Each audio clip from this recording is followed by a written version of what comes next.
Qu'est-ce que c'est quoi encore?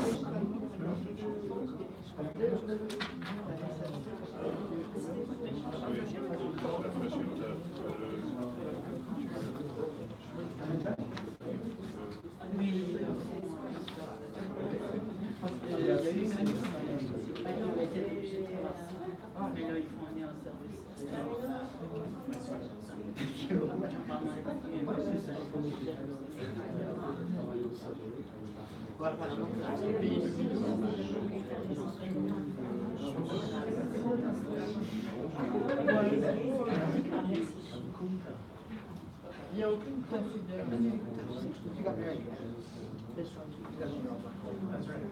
À moins que...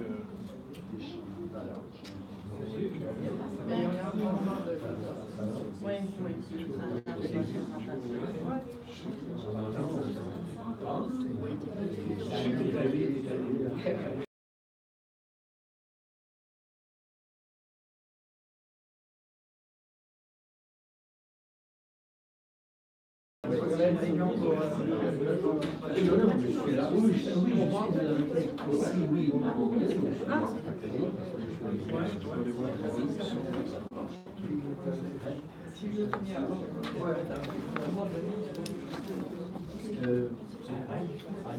C'était où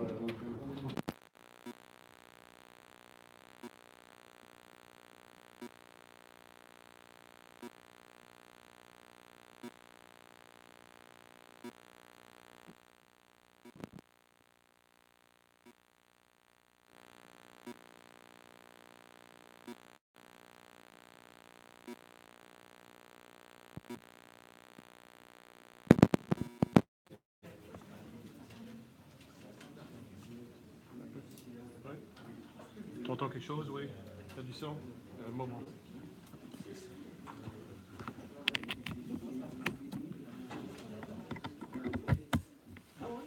Tu entends encore, oui?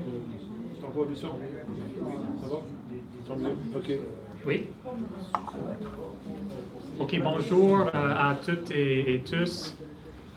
Moi, je suis Gregory Kennedy, je suis directeur scientifique de l'Institut acadiennes et je suis très heureux aujourd'hui de présenter cette conférence dans le cadre de nos vendredis midi de l'Institut.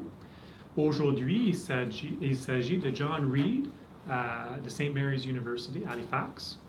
Lui est membre du département d'histoire et chercheur principal du Gorsebrook Research Institute. Ses recherches portent principalement sur le nord-est de l'Amérique du Nord pendant le 18e siècle, l'histoire du Canada atlantique et, plus récemment, l'histoire du sport. Ses publications récentes comprennent Hector McLean, The Writings of a Loyalist Era Military Settler in Nova Scotia, avec la presse Gaspereau, Cleo's Lives, Biographies and Autobiographies of Historians at the Australian National University Press, et 2 articles sur l'histoire du sport de cricket en Nouvelle-Écosse, et c'est bien sûr le sport de cricket qui nous amène ici aujourd'hui. J'aimerais mentionner aussi que moi je connais John Reid depuis plusieurs années, même depuis mes études supérieures. C'est toujours une personne qui était une sorte de mentor pour moi. C'est une personne qui a travaillé beaucoup dans l'histoire de l'Acadie, l'histoire du Canada atlantique, et en plus, il fait preuve d'un professionnalisme et d'une générosité envers les jeunes chercheurs qui, moi, je pense, est très remarquable. Donc, merci beaucoup pour tout ce que tu fais, John. C'est un plaisir maintenant de céder la parole à toi.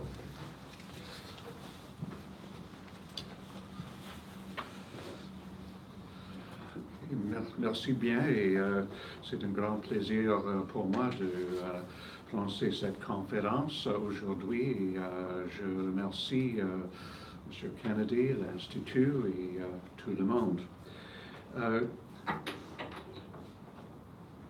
L'histoire du sport est un domaine d'études qui s'est énormément développé au cours des 25 dernières années. Il serait faux, bien sûr, d'ignorer les contributions importantes des chercheurs des années précédentes. Néanmoins, le domaine a progressé de manière remarquable à partir des années 1990,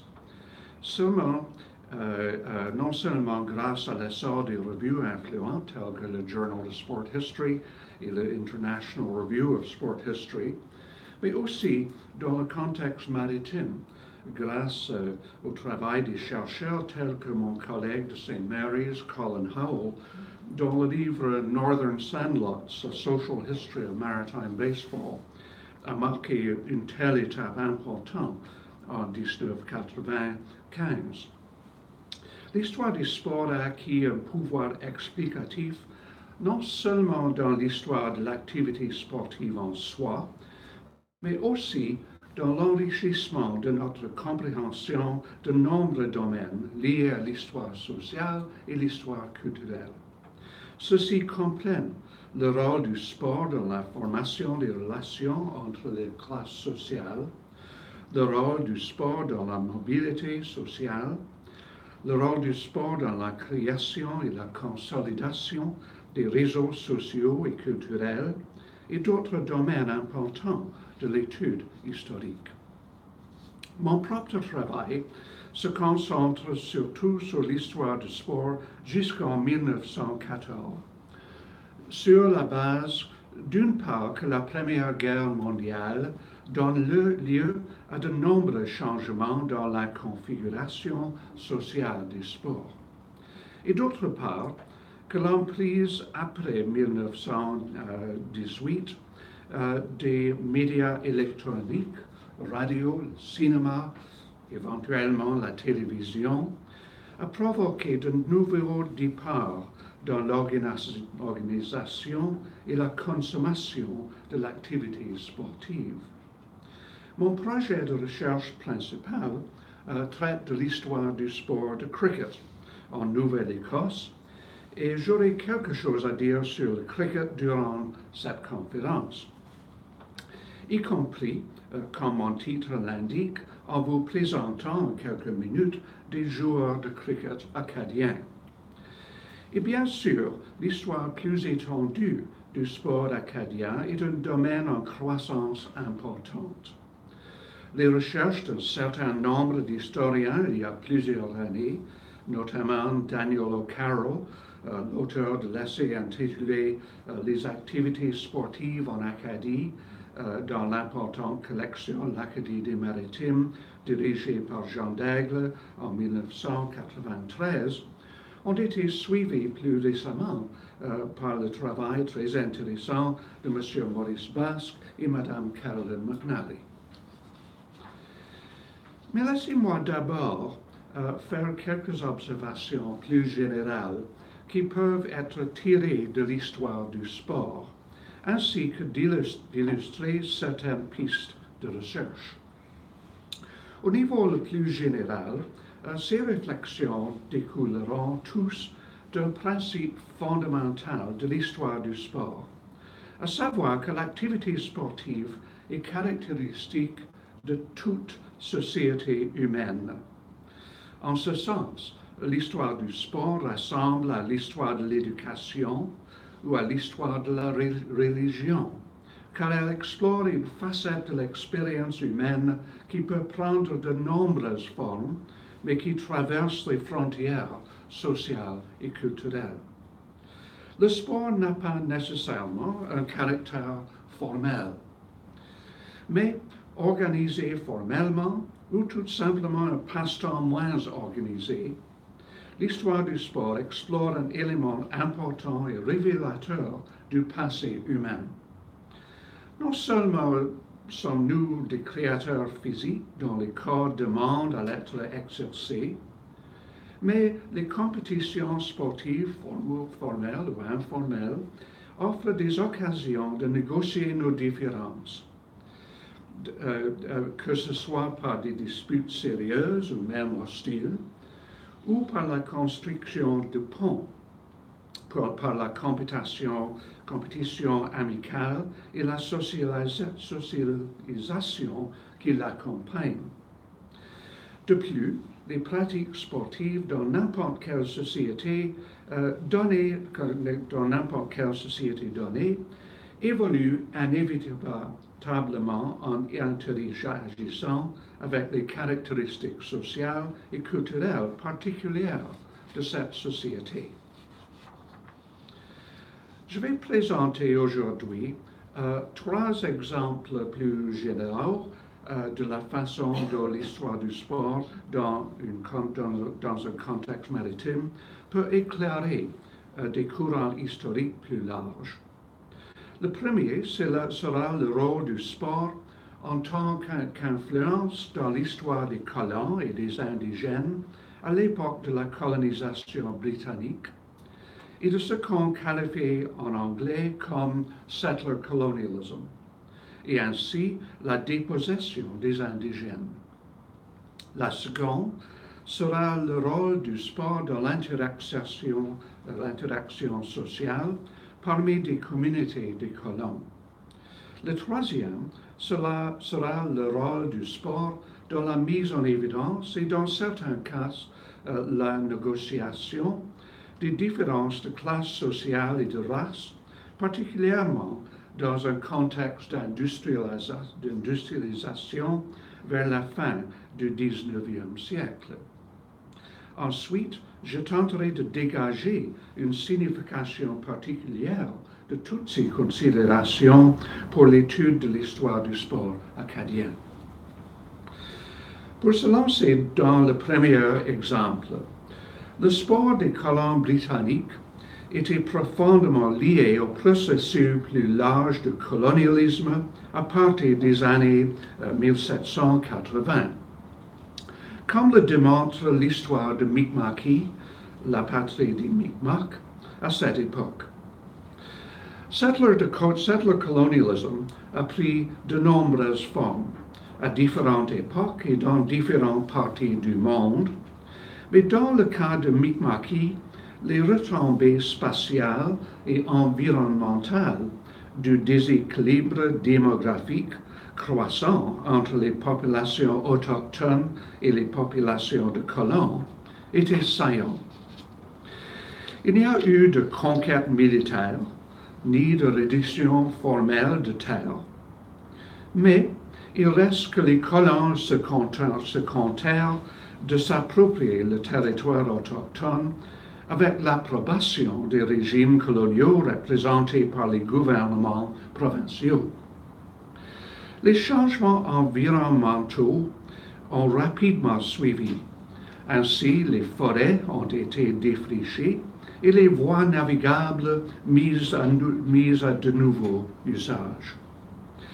Avec les autochtones entassés dans de petites réserves improductives, le peuplement colonial a créé une nouvelle configuration d'espace qui soutenait une économie de colonisation basée en grande partie sur l'agriculture et la récolte des ressources commerciales, mais qui permettent aussi l'utilisation de l'espace pour de nombreuses activités sportives. Convertir ainsi des territoires autochtones en espaces récréatifs était en soi une affirmation puissante de la primauté nouvellement acquise de la société des colons. Par endroits, cela pourrait avoir un caractère ouvertement militaire. Les forts, par exemple, n'étaient pas seulement des symboles de la présence impériale qui assurait la prédominance des colons, mais ils pouvaient aussi devenir des centres sportifs. Par exemple, les terrains de Fort Anne étaient fréquemment utilisés pour des événements sportifs et demeuraient le foyer de l'Annapolis Royal Cricket Club pendant quelques décennies, suivant le retrait de la garnison en 1854. À Halifax, les terrains de la garnison, les Garrison Grounds, ont continué d'accueillir des matchs de cricket impliquant des équipes militaires et civiles, même après le retrait des forces britanniques en 1906. Les Garrison Grounds sont ici et aussi un autre terrain de cricket des Wanderers d'Halifax, mais les terrains de garnison ici. Tout aussi importantes ont été les terres communales, réservées au pâturage et d'autres fins dans de nombreuses villes de colons, offrant des possibilités de sport et de loisirs en plein air. L'eau était également utilisée, comme dans les villes portuaires le long des côtes, pour les régates d'été et d'autres concours impliquant des embarcations aquatiques. En hiver, de nombreuses activités sportives et de loisirs ont eu lieu sur la glace. Ils incluaient le sport qu'on a intitulé wicket, une forme précoce de cricket qui, dans sa forme sur glace, peut avoir contribué aux origines de hockey, ainsi que des premières formes de hockey sur soi-même, le patinage et la navigation sur glace. Les protestations qui ont parfois apparaissent dans les journaux concernant le comportement violent des joueurs sur la glace n'ont fait qu'à ajouter à l'acceptation claire de l'espace pour l'utilisation quelquefois effrénée des colons. En 1829, par exemple, un correspondant du journal de Pictou s'est plaint que every idiot who feels disposed to profane the Lord's Day may now, secure from any consequences, turn out with skates on feet, hurley in hand, and play the delectable game of break-shins. Quelques 24 ans plus tard, la profanation du sabbat était aussi une préoccupation de l'auteur d'un article dans le Acadian Recorder de Halifax, qui notait que récemment, a lac à Halifax était literally covered with skaters with their hurleys. Ainsi, que ce soit sur terre ou sur mer, la contribution du sport au settler colonialism était cruciale dans sa capacité à normaliser la présence des colons. Réciproquement, le sport offrait aux populations de colons l'occasion de développer un discours qui dénigrait la population autochtone et banalisait le savoir indigène. Au contexte de la participation limitée, était vrai, des athlètes mi'kmaq au concours sportif des colons. Il y avait aussi, bien sûr, des sports spécifiquement indigènes, et on peut faire valoir que les sports de bâton de Mi'kmaq ont contribué à l'évolution du hockey sur glace.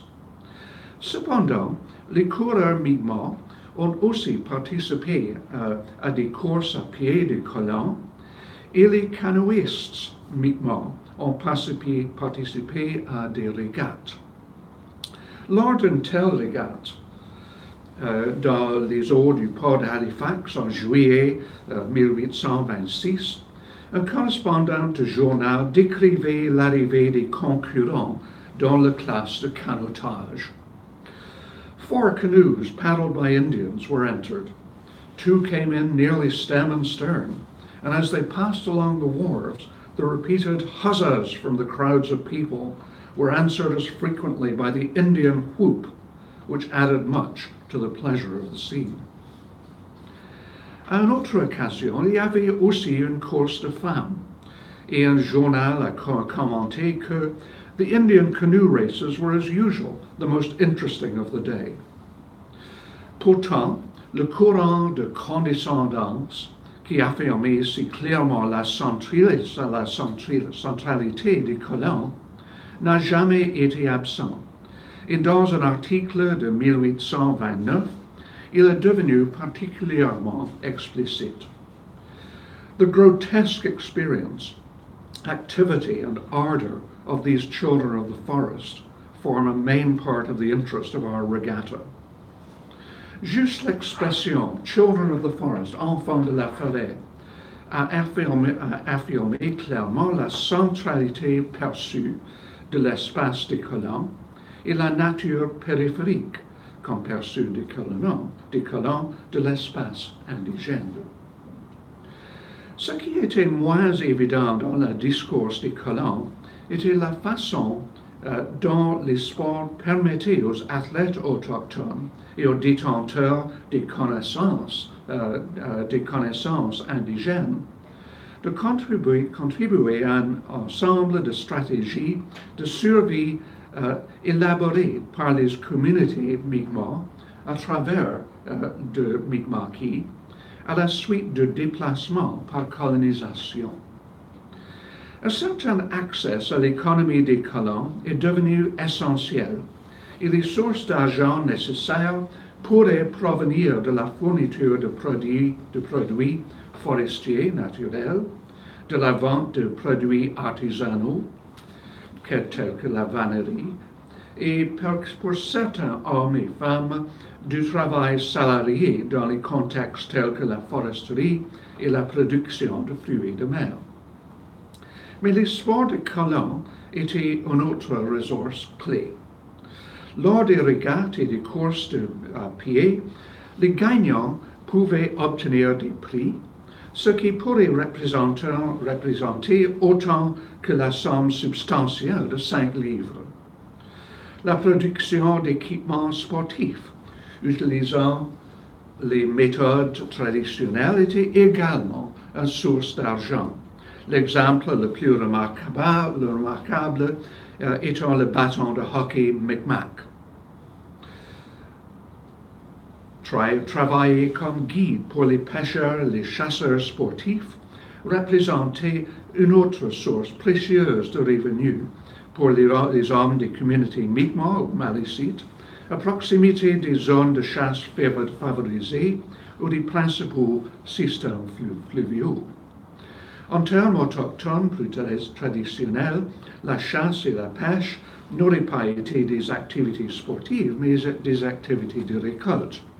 Mais comme les touristes riches du nord-est des États-Unis adoptaient ces sports, notamment pendant les dernières décennies du 19e siècle, les guides pouvaient fournir non seulement un savoir-faire, mais aussi offrir aux touristes une expérience prétendument authentique, accompagnés qu'ils étaient par des soi-disant enfants de la forêt, dotés d'innocence et une certaine noblesse. Ainsi, comme par les canoïstes Mi'kmaq dans les régates de colons avec leur Indian whoop, un fort élément de performance était requis. Les avantages économiques, cependant, étaient cruciaux, et l'ensemble du lien entre le sport des colons et la subsistance autochtone constitue en soi une illustration clé de la signification plus large de l'histoire du sport dans les relations intersociétales importantes. Mon deuxième exemple concerne le rôle du sport dans les schémas de socialisation dans le contexte d'un settler colonialism en train de maturation. Ici, je compterai principalement de mon travail sur le cricket afin de démontrer combien le sport offrait un moyen de former et de maintenir des réseaux sociaux des settlers, de relier des communautés individuelles et de favoriser la prise de conscience du paysage et du développement urbain dans la forme coloniale. Contrairement à certaines mythologies entourant le cricket dans les Maritimes, ce n'était pas un sport dominé par l'armée britannique, ni par les immigrants récents, ni par les membres d'une élite de gentilshommes. Certes, il y avait des gens dans ces catégories qui jouaient au cricket, mais de fait, il s'agissait d'un sport solidement ancré parmi diverses classes sociales, joué au cours des 18e siècle, 19e siècle et au début du 20e siècle, principalement par des joueurs nés dans les Maritimes, qui étaient tout aussi susceptibles d'être des artisans qualifiés ou des mineurs de charbon que d'appartenir à une élite sociale.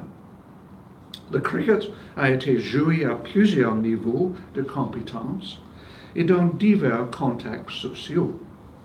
Les joueurs étaient principalement des hommes, bien qu'il y ait des records sporadiques de joueuses dans des villes comme Truro et Weymouth en Nouvelle-Écosse et aussi à Fredericton, au Nouveau-Brunswick.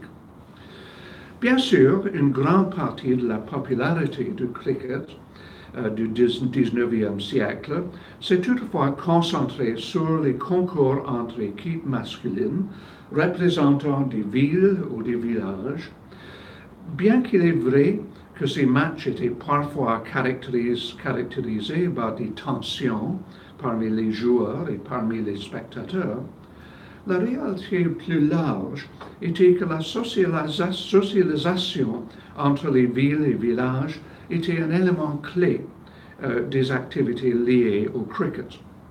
L'homosocialité masculine, traversant les frontières des communautés, était persistante, avec louange de manliness. We are glad to see, à noter le rapport du Digby Weekly Courier sur un match à Digby en 1877, the good feeling which exists between these clubs in this manly art, and we hope it will long continue so.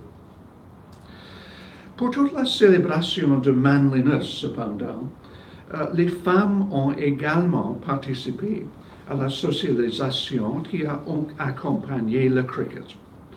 Lorsque le repas de midi était servi sur le terrain de jeu, les femmes de la communauté d'accueil étaient invariablement impliquées. Dans certains cas, les reports des journaux les considèrent comme les simples fournisseurs de nourriture. Mais à d'autres occasions, les femmes étaient explicitement incluses dans les liens d'amitié. Pendant la saison 1904, par exemple, lorsque le Yarmouth Cricket Club recevait une équipe touristique d'Everett dans le Massachusetts, je cite, "Lunch was served in the tents on the field, served by lady friends of the home team." Des amis, dans un tel contexte, étaient plus que de simples dames de la communauté. En effet, grâce aux liens avec les villes et villages voisins, avec un caractère de genre majoritairement masculin, mais aussi féminin dans les affinités amicales, la participation au cricket pourrait faciliter des interactions sociales et même une mobilité sociale ascendante basée sur l'association, voire l'alliance par le mariage, avec les familles de caractère localement respectable. On peut étoffer le profil des joueurs de cricket encore davantage. Le cricket d'avant 1914 en Nouvelle-Écosse était un sport pratiqué majoritairement par les anglophones et par des protestants plutôt que par des catholiques romains. Pourtant, il y avait des exceptions. En termes de religion, il y avait d'importantes minorités de catholiques d'origine ethnique principalement irlandaise et écossaise. Mais il y avait aussi des acadiens, la plupart provenant de la région de la Nouvelle-Écosse représentée par les comtés de Digby et de Yarmouth. Certains semblent avoir été anglicisés, mais la langue maternelle de George Joseph Deveau, le fils d'un cordonnier de Hebron, comté de Yarmouth, qui a joué en 1905 pour l'équipe junior du village, était le français. À Weymouth, comté de Digby, il en va de même pour deux joueurs qui, en 1906, se sont présentés pour une équipe de célibataires confrontant une équipe d'hommes mariés, un arrangement des équipes assez commun.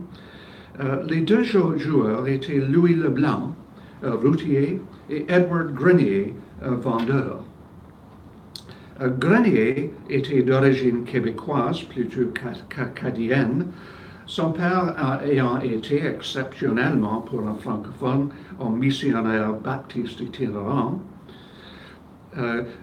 Quand de plus, entre-temps, the young boys of Weymouth Bridge se sont rencontrés en 1902 pour organiser un club de cricket, alors que le capitaine était le fils du marchand Archie Beeton, le vice-capitaine était Charles Béliveau et le secrétaire trésorier James Muse. Fils respectivement d'un cordonnier et d'un tailleur marchand, les deux derniers étaient de langue maternelle francophone. Ainsi, bien que la langue du cricket était dans les deux comtés et était l'anglais, les francophones ont participé. Il ne s'agit pas, bien sûr, de prétendre que le cricket était un sport acadien comme tel. Il s'agissait plutôt d'un sport axé sur l'interaction sociale et le réseautage social au sein des communautés et entre les communautés. Et dans certains endroits, les équipes pouvaient aller au-delà de la simple majorité de la population. Les Acadiens qui pratiquaient ce sport avaient beaucoup en commun avec leurs coéquipiers anglophones. La grande majorité des joueurs de la sous-région de Digby-Yarmouth étaient nés plusieurs générations en Nouvelle-Écosse et proviennent la meilleure partie de la gamme moyenne des occupations dans cette société de petites villes.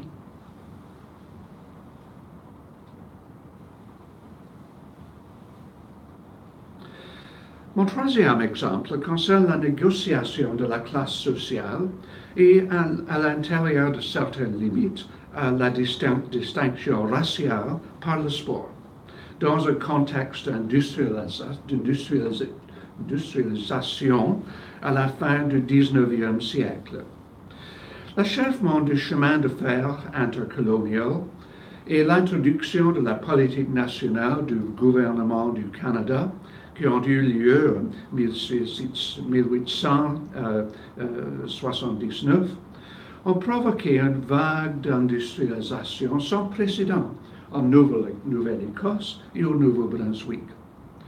Une partie de l'industrialisation se situait dans les villages et les petites villes, et ce schéma caractérisa particulièrement les quatre principaux bassins huiliers de la région. Mais il y avait aussi une tendance marquée à l'urbanisation qui caractérisait les villes comme Moncton, St. John, Halifax et Sydney. Ce n'est pas une coïncidence, et aussi en lien avec les développements nationaux et internationaux de l'époque, que ces années ont également vu une croissance significative de l'émergence de nouveaux sports codifiés et en train de l'expansion. Alors que le cricket était de loin le sport d'équipe codifié le plus ancien, il est maintenant rejoint par le hockey, le baseball, le rugby et sous sa forme non indigène adaptée, le cross. Dans ce contexte, les tensions sociales émergentes se sont manifestées aussi sur les terrains de jeu.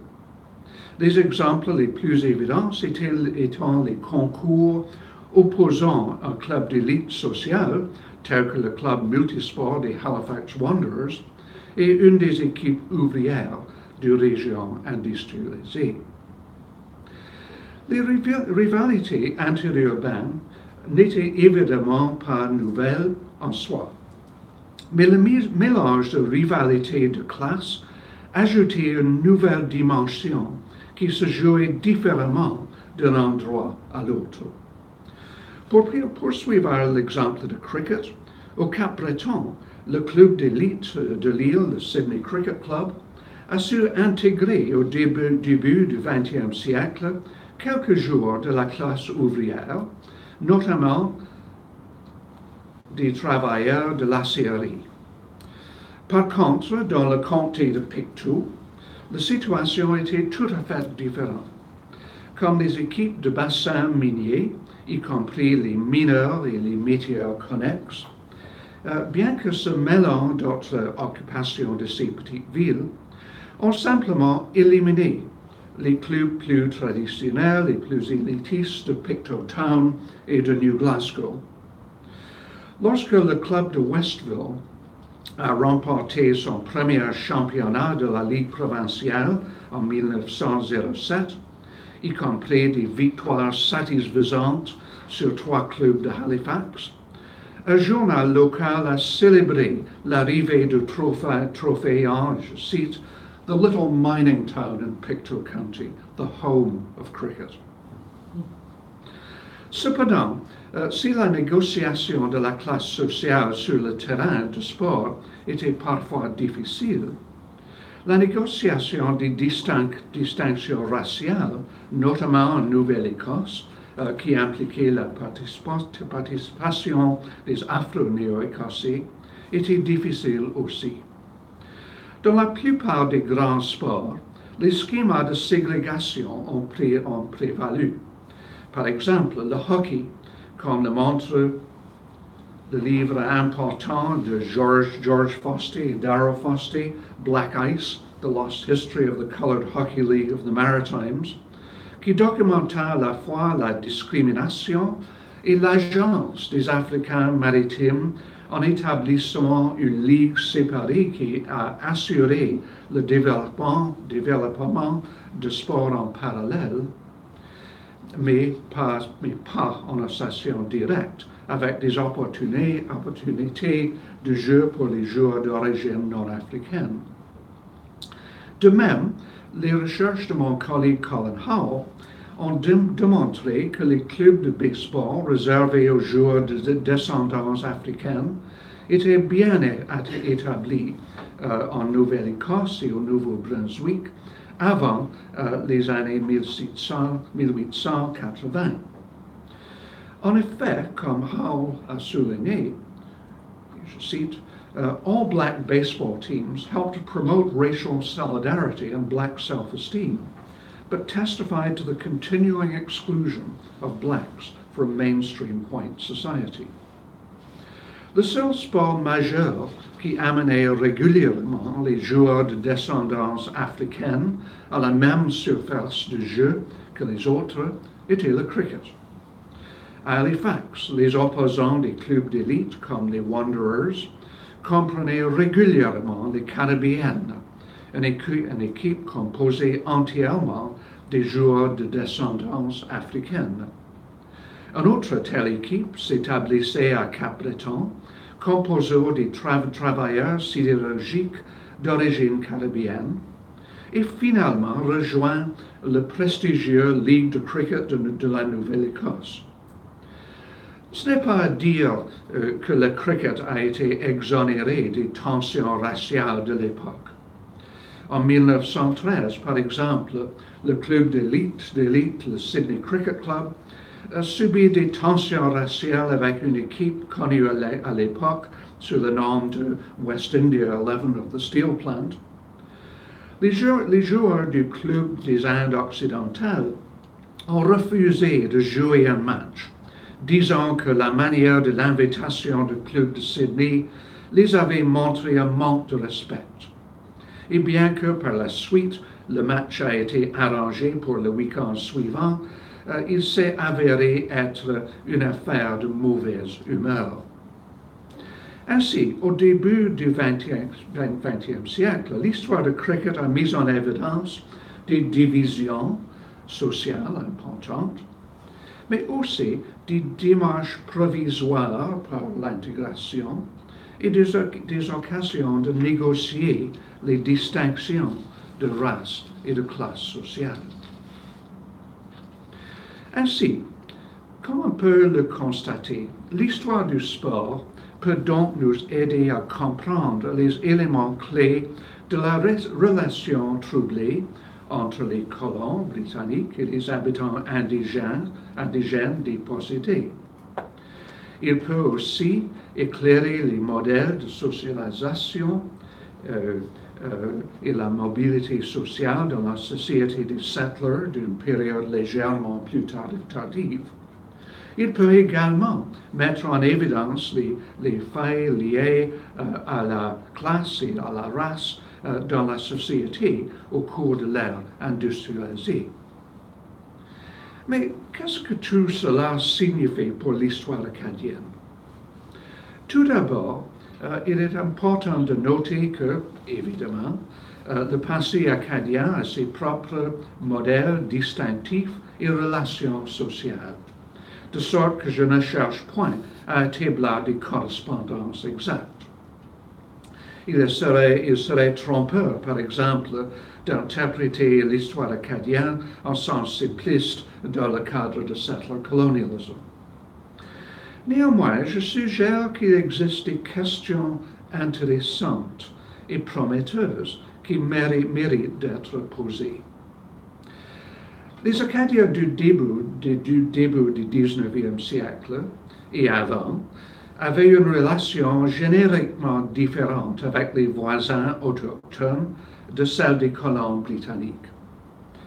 Les Acadiens interagissaient aussi avec les communautés de colons anglophones, même si les barrières linguistiques signifiaient que les contacts officiels passaient souvent par un interlocuteur tel qu'un membre du clergé.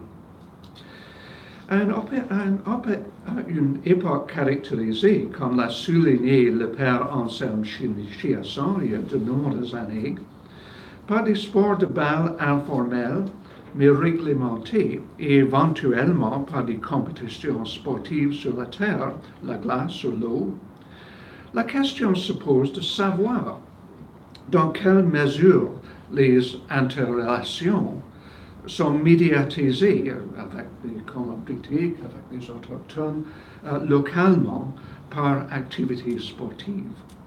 Les sources et les preuves pourraient bien être fragmentaires au mieux, mais je suggère que la question vaut la peine d'être poursuivie.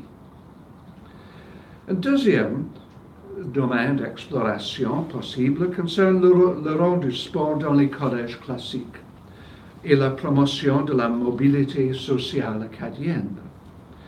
Daniel O'Carroll a fait remarquer que, je cite, pour un grand nombre de jeunes acadiens, la fondation des collèges classiques fournit un premier contact avec les sports organisés. Bien sûr, au moins dès 1887, le Collège Saint-Joseph participait à des compétitions interuniversitaires de baseball et la nature décisive de ces 2 victoires contre Mount Allison cette année suggère que l'équipe était bien établie. Étant donné le rôle du Collège Saint-Joseph dans la formation d'une élite professionnelle acadienne dans le sud-est du Nouveau-Brunswick, le rôle du sport et la persistance en activité sportive après l'obtention du diplôme, dans la création d'une conscience collective, sûrement mérite d'être étudié. Le baseball était aussi un sport populaire pour la classe, pas seulement au collège, mais aussi pour la classe ouvrière dans l'ère de l'industrialisation de Moncton.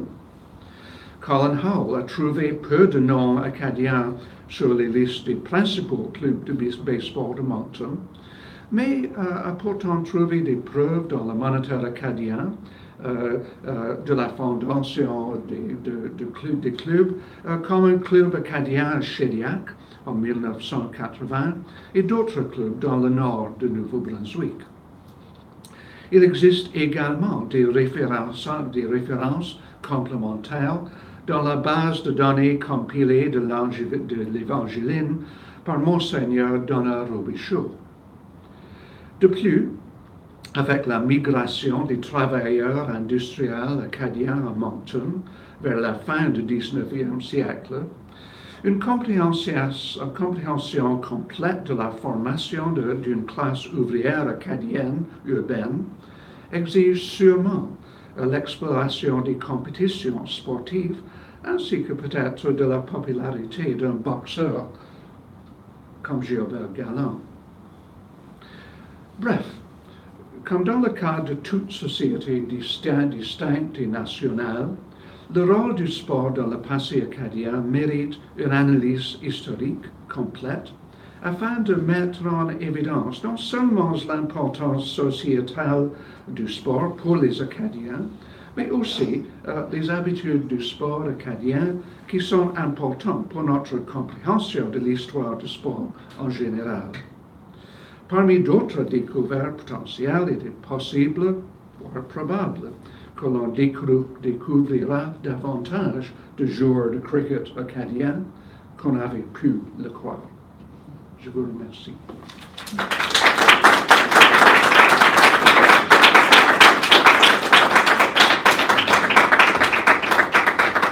On a quelques minutes s'il y a des questions.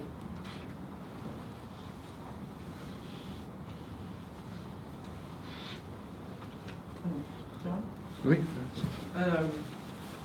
J'ai enseigné des séminaires de recherche sur l'importance des institutions postsecondaires en Acadie, y compris le collège Université Saint-Joseph. Un des constats qui est sorti dans les lectures et par le biais des travaux de la part des étudiants, c'est tout le monde sait que c'est un collège bilingue. Et puis, ce bilinguisme me semble, tu sais, avoir été inscrit non seulement dans la réalité physique, là, la représentation finalement de deux communautés linguistiques catholiques, toutes les deux évidemment, mais aussi sur le plan des activités parascolaires.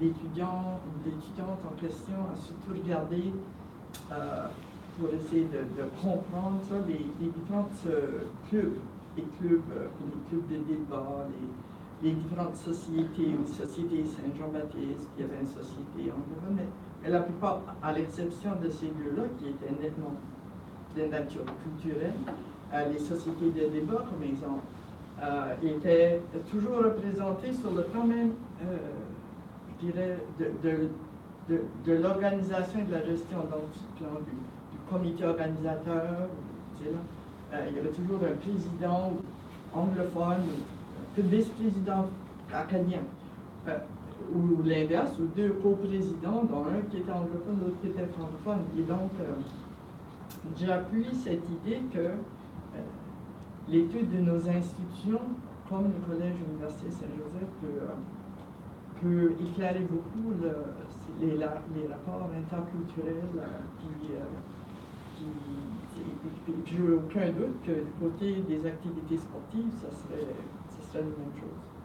C'est certain que ça ouvre une porte pour une analyse sociale et culturelle très intéressante. Et merci pour cette oui. orientation. Oui, oui. C'était ça très intéressant. Je crois que conducter des analyses parmi le collège des joueurs d'équipe, peut-être des joueurs de baseball d'origine irlandaise, mais aussi acadiens. Et je ne suis pas sûr si les preuves sont disponibles avec les listes de joueurs des matchs, mais... Oui. Alors, à l'université, collège Université Saint-Joseph, il y avait des annuaires qui étaient très bombés, là. Il y avait des informations sur toutes les activités. Je ne suis pas sûre pour les matchs, là, mais tous les différents clubs, toutes les différentes activités parascolaires, l'électricité, il y a un temps d'informations qu'on peut aller puiser là-dedans. Ce qui m'amène, si je peux me permettre, une autre question, à te demander, l'impression qu'on a à écouter ta conférence, c'est que les sources pour trouver, pour ton analyse, se trouvent beaucoup sur le plan, tu m'as cité beaucoup, qui viennent des journaux. Est-ce qu'il y a cependant des sources archivistiques? C'est pas pour dire que les sources médiatisées sont pas bonnes, mais les journaux semble fiable, surtout du côté dans ce sens-là, de rapporter des activités, parce que souvent c'est quelqu'un qui fait un rapport au journal. Mais est-ce qu'il y a des fonds privés peut-être, ou institutionnels, les différents clubs, par exemple celui le club de Halifax, qui a l'air d'avoir eu une histoire? C'est une question critique, parce que les journaux étaient extrêmement riches, mais seulement commençant aux années 1870 et pas avant. Les documentations des clubs étaient extrêmement le clubhouse des Wanderers, par exemple, à Halifax, a été détruit par les incendies il y a quelques ans avec tous les documents. Et il y a des intérêts, des records intéressants à Fredericton, d'un club de cricket à Fredericton, mais seulement pour 2 années pendant le 19e siècle. Ainsi, il y a beaucoup de rapports de journaux et c'est une profonde limitation. Les ressources, mais c'est très important d'avoir des listes de joueurs parce qu'on peut les classer dans le census par occupation. Mais nous ne connaissons pas beaucoup de matchs que nous pouvons rapporter.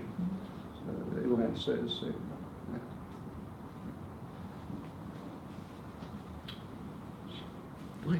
Est-ce que vous faites aussi appel aux photographies que certaines familles pourraient avoir, qui pourraient partager, pourraient reconnaître comme certains joueurs éventuellement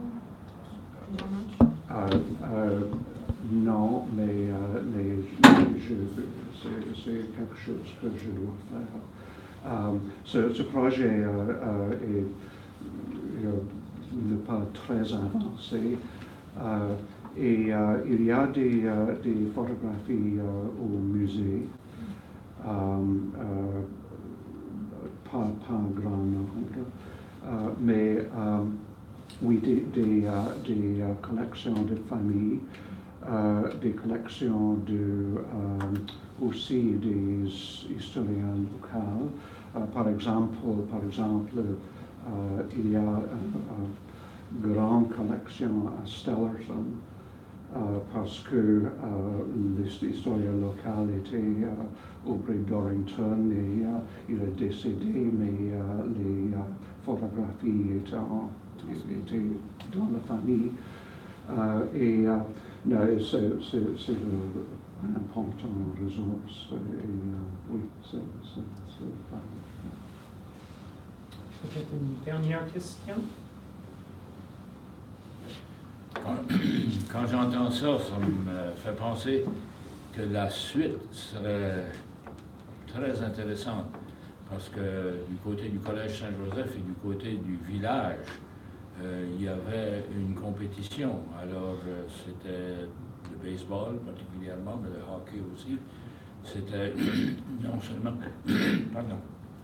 non seulement les jeunes du collège, les étudiants qui pouvaient être francophones ou anglophones, parce qu'il y avait les deux systèmes là, anglais et français, mais il y avait le village particulièrement de Saint-Joseph qui représentait la vallée de Membre dans un sens.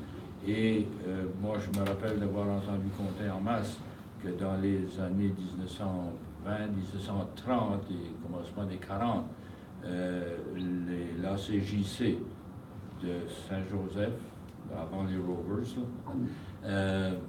allait jouer pour les championnats des Maritimes à Sydney, à Saint-Jean, à Saint-Stephen. Alors, c'était les grandes ligues, là. Est-ce que Comment? La GJC. La CJC. La CJC, c'était l'association, je pense que c'était l'association catholique, la jeunesse catholique ou quelque chose, l'association acadienne, jeunesse catholique ou l'envers. Oui, c'est très intéressant l'implication des relativement communautés petites avec de grands sports, et comme Westville, Pictou-County. Et les étudiants de tous les collèges et universités, je crois, fait un rôle dans les villages de apprendre des formes modernes de sport, et puis ça combine avec les formes plus traditionnelles de communauté, de formes des sports très compétitifs. Une petite note qui est Jimmy Fox, qui vient de mourir la semaine dernière, c'était un des compétiteurs du temps là, des années de 30 et 40. C'était les grands joueurs.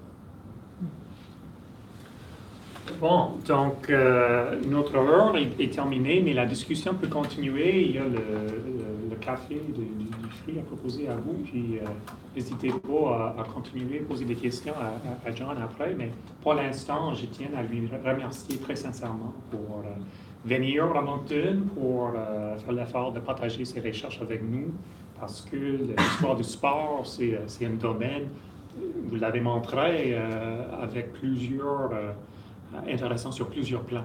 Et donc, on serait bien heureux d'écouter les résultats de tes recherches prochaines. Merci beaucoup, John.